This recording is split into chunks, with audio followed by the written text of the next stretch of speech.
sholatnya aja setiap hari 1000 rakaat.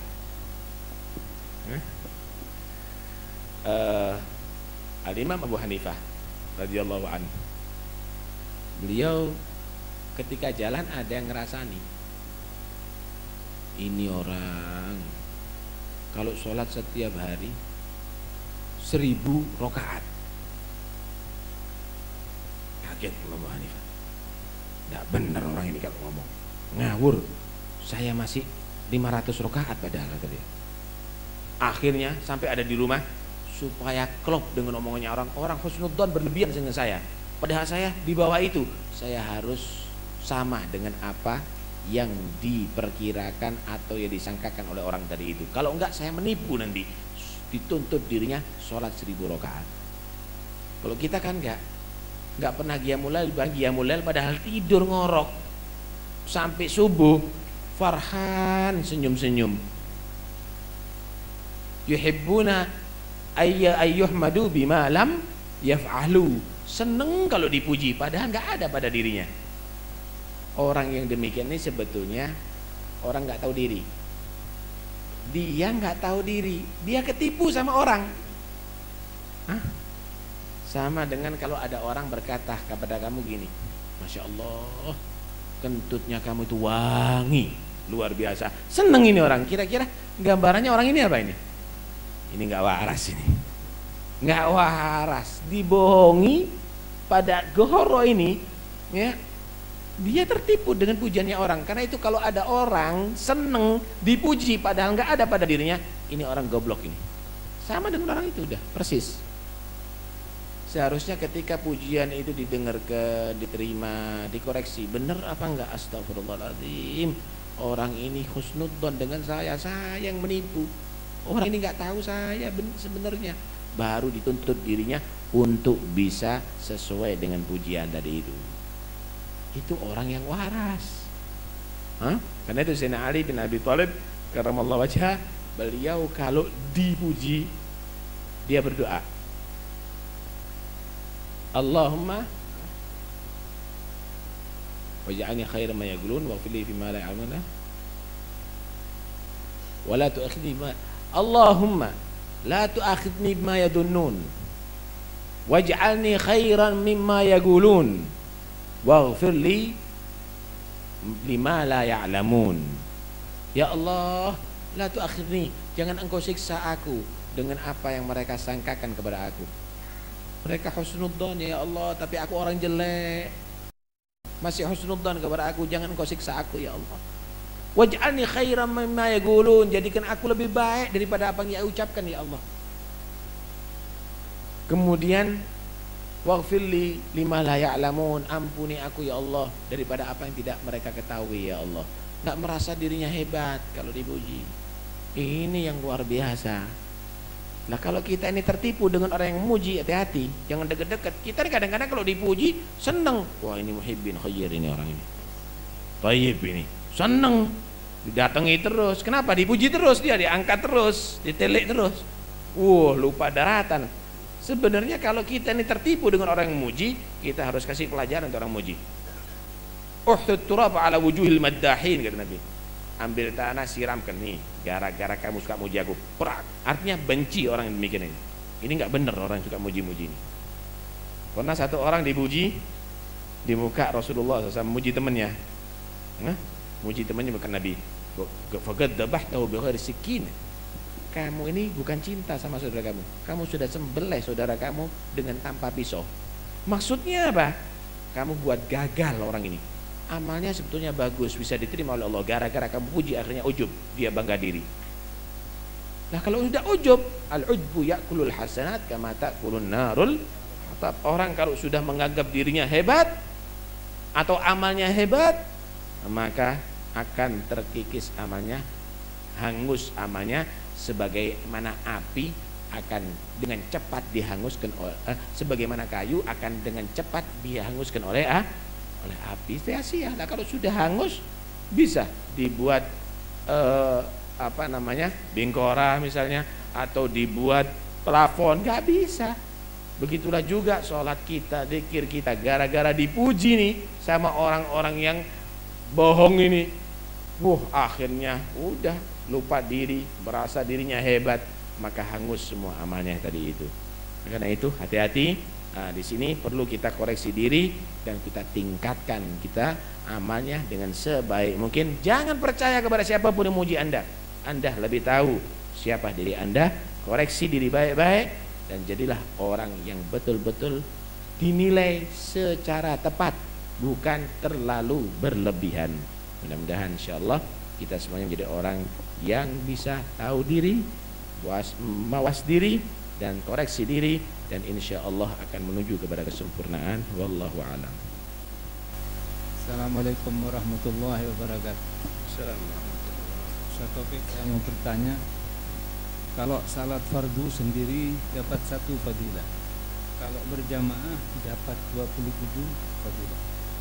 Pertanyaannya, kalau bulan Ramadan kita salat berjamaah, apa juga dapat 27 fadilah? Iya. Sebenarnya Nabi SAW bersabda, salatul jama'ati tafdulu salatul fadhi bi 27 darajah. Salat berjamaah itu mengungguli salat sendiri. Kalimat tafdulu itu sama dengan afdalu, lebih utama. Afdalu ay aktsaru thawaban, artinya lebih besar pahalanya daripada salat sendiri berjamaah itu dengan 27 derajat. Ada riwayat dengan 25 derajat. Ulama sebagian menyatakan yang 25 itu adalah di sholat sirriyah, sholat zuhur, asar gitu, yang gak jelas. Yang 27 adalah sholat jahriyah, yaitu sholat maghrib, isya, subuh, jum'ah. Sebagian lagi menyatakan 25 dan 27 itu menurut kadar khusyuk dan hudurnya. Baik. Derajat ini sebagian ulama mengartikan sholatan. 70 derajat artinya 27 sholat. Sholat sendiri 27 kali dengan sholat 1 kali berjamaah. Sholat 1 kali berjamaah lebih afdol daripada 27 kali tanpa berjamaah. Kita sholat duhur 20 sholat duhur dalam satu waktu, dari itu 20 sholat duhur, 27 sholat duhur. Dengan sholat duhur berjamaah, sholat berjamaah lebih afdal daripada 27 sholat tadi itu. Ada lagi yang menyatakan derajat, bukan sholat. Derajat itu gampangannya begini. Mungkin pernah saya gambarkan ini. 1 sama 0 10. Kalau 0-nya 2 100, 10 kali lipat. Kalau 0-nya 3 berarti 100 kali 4 1000. Kalau 0-nya 4 berarti 1000 kali lipat. Lah kalau 0-nya 27, kita bisa bayangkan, wah jauh. Ini gambaran, artinya perbedaannya jauh sholat sendiri dengan sholat berjamaah. Gimana kalau sholat Ramadan? Tentunya lebih besar.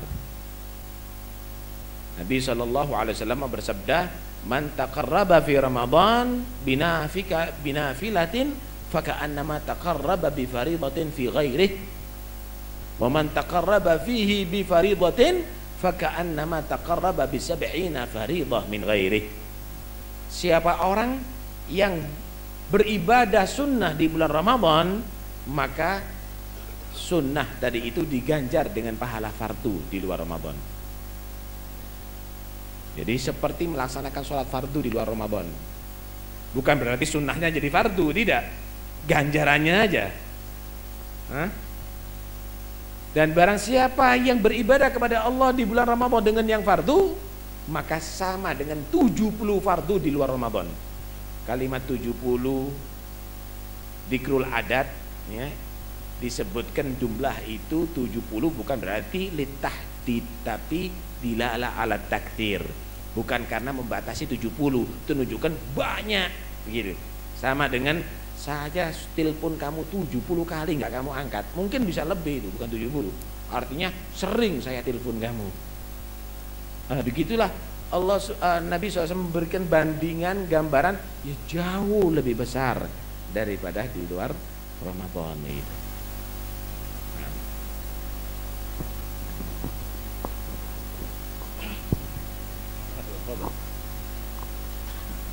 Bismillahirrahmanirrahim.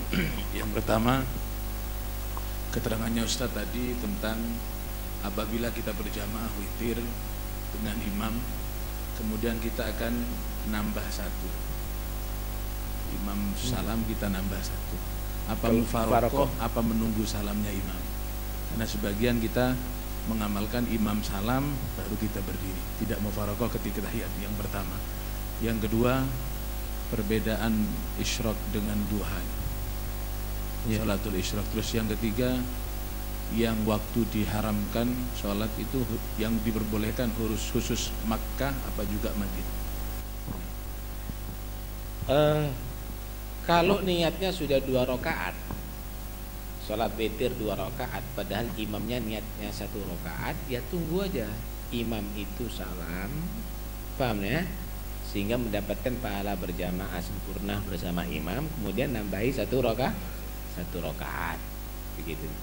Atau pas imam duduk dia mufarokoh berdiri. Tentunya yang pertama lebih utama. Kenapa? Karena bisa berjamaah secara tuntas bersama imam. Adapun yang kedua apa?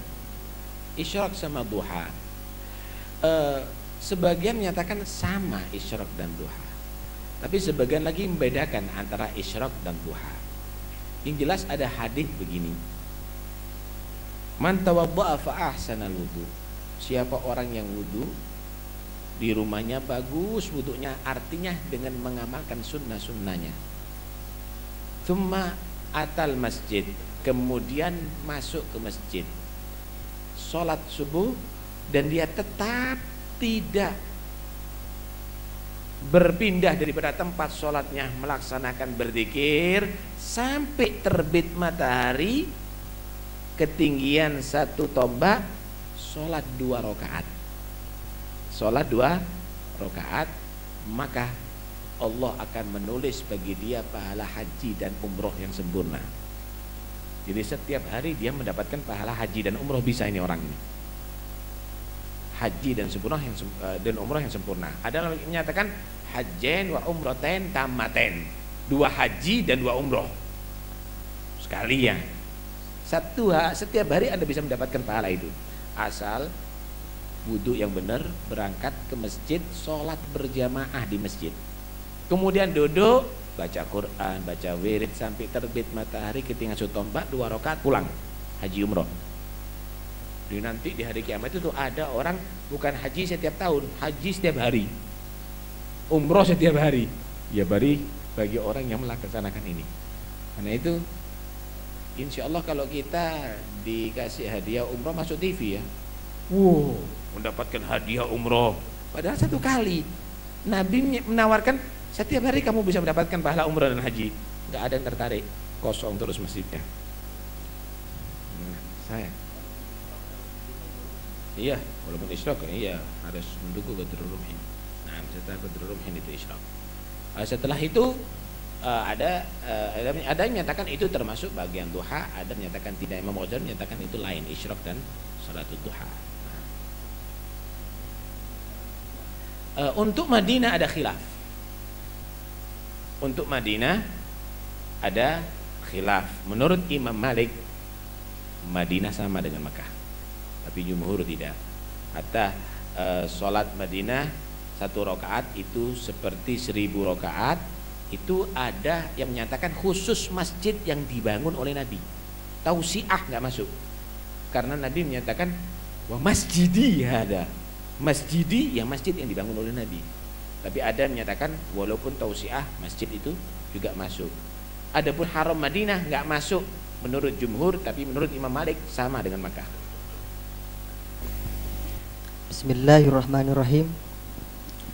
Sudah kita ketahui bersama bahwa orang yang berjemaah itu mendapat 70 ganjaran pahala. Ini timbul pertanyaan. Apa itu? 27 derajat. Ya, 70 derajat. 27 ya. Terus sekarang kita mau sholat ke masjid. Ini ada berjamaah, tapi yang jadi imam saya tahu bahwa dia adalah tidak sesuai dengan kelakuannya. Artinya dia jadi imam tapi sering ngumpat orang, tiap harinya begini-begini. Apa langkah kita? Apakah sholat sendirian? Apa jadi makmum? Sebab imam ini tidak sesuai dengan kriteria orang jadi imam. Seperti itu, Beb. Ini karena banyak sekarang, Beb. Terus yang kedua, mengenai hadis Rasulullah SAW, man istada ilman wa lam yasdad hudan lam yasdad minallahi la buddha. Insyaallah kalau tidak keliru, orang yang bertambah ilmunya tapi tidak diamalkan, itu bukan semakin dekat kepadaku tapi semakin jauh dari Allah Subhanahu wa taala. Insyaallah seperti itu. Yang saya tanyakan, bagaimana seperti saya mengetahui sholat witir, sholat duha, sholat isyraq, sholat istikharah, semuanya untuk dikerjakan semuanya tidak mampu, cuma semampunya. Apakah kita termasuk orang yang jauh kepada Allah? Seperti urusan bahwa Imam Hanifah setiap harinya 1000 rakaat. Kalau saya terus terang saja tidak mampu seperti itu. Apakah kita termasuk orang yang jauh dari Allah Subhanahu wa taala? Terima kasih. Ya. Yang pertama apa tadi? Yang pertama imamnya. Memang kriteria imam yang sempurna itu ada yang sempurna. Tapi seandainya tidak sempurna, jangan tinggalkan berjamaah. Berarti Anda tidak sempurna. Paham nih? Kalau bisa ada, di musola sana imamnya lebih soleh, lebih warok, lebih takwa, lebih jujur, lebih jauh dari yang haram, sholat imam yang begitu. Tapi kalau memang nggak ada pilihan kecuali dia, paham ya? Jangan sholat sendiri. Anda berarti ketinggalan pahala nanti. Kata Nabi, sholli khalfa kulli barrin wa fajir.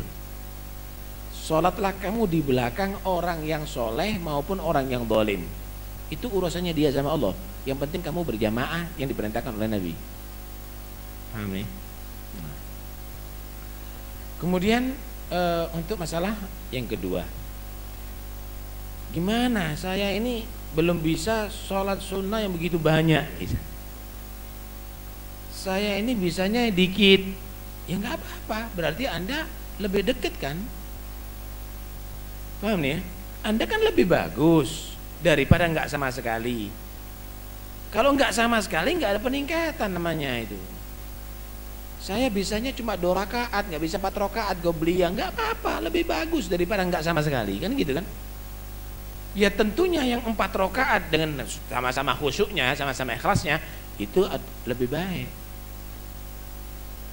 Itu lebih bagus, itu lebih dekat sama Allah SWT, itu sudah pasti tentunya.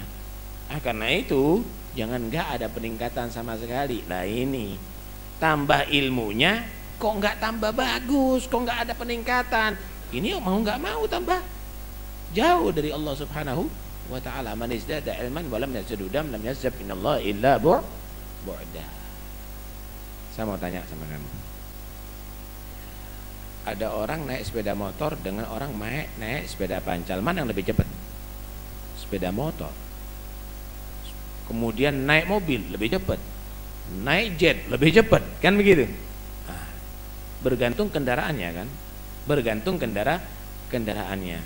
Kamu misalnya punya ilmu banyak, cuma pakai becak, paham nih ya? Ini punya ilmu pakai jet, ya tentunya yang pakai jet lebih cepat. Ya mau nggak mau, mau nggak mau. Ini tahu nggak ngamalkan, ini tahu ngamalkan, mana yang lebih afdal? Ya mau nggak mau. Sebetulnya bukan nggak mampu, nggak mau.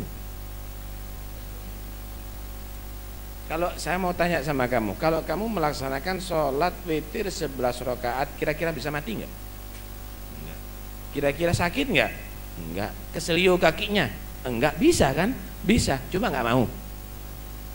Bukan nggak bisa, bisa, cuma nggak mau, nggak tertarik. Kalau seandainya misalnya digaji kamu, sholat witir 11 rakaat dapat 200.000, mau nggak? Bisa. Lah, kita masih duniawi. Kita bukan terbawa dengan iman kita, tapi kita masih ngitung dengan duniawi. Paham ya? Kita ngitung dengan duniawi. Saya mau tanya sama kamu. Ini hanya gambaran bandingan aja. Saya mau tanya kamu. Kamu yakin besok hidup? Yakin besok hidup? Gak ada yang yakin besok hidup. Gak ada yang yakin 1 jam lagi hidup, gak ada yang yakin. Tapi bagaimana semangatnya cari dunia seakan-akan gak pernah mati. Seakan-akan gak pernah mati. Kenapa? Dia berpikir jangan sampai kurang, jangan sampai itu, jangan sampai ini. Akhirat kamu ini yang pasti, yang kamu alami. Kok gak ada berpikir jangan sampai kurang, jangan sampai sengsara, jangan sampai tidak punya sangu. Padahal ini kamu belum tentu yakin akan selamanya di dunia, bahkan di sana harus kamu imani selama-lamanya ada di sana. Inilah kebodohan kita. Inilah kebodohan kita. Karena itu kalau mereka tadi itu orang-orang yang pandai, nggak mau disia-siakan waktunya digunakan untuk ibadah kepada Allah. Kalau kita adalah nonton TV lebih nikmat daripada sholat, duduk majelis lebih bergairah daripada sholat. Ini adalah ukurannya kita. Jangan beralasan nggak mampu, tapi kita yang tidak mau. Assalamualaikum warahmatullahi wabarakatuh. Assalamualaikum warahmatullahi. Terima kasih. Ini mau pertanyaannya masalah sholat jamaah dengan sholat sunat yang tidak ada anjuran oleh Rasulullah untuk melakukan sholat berjamaah, dilakukan dengan secara berjamaah. Seperti contoh sholat duha, itu kan tidak ada ketentuan jelas tentang berjamaah melakukan sholat duha atau yang tidak ada ketentuan itu.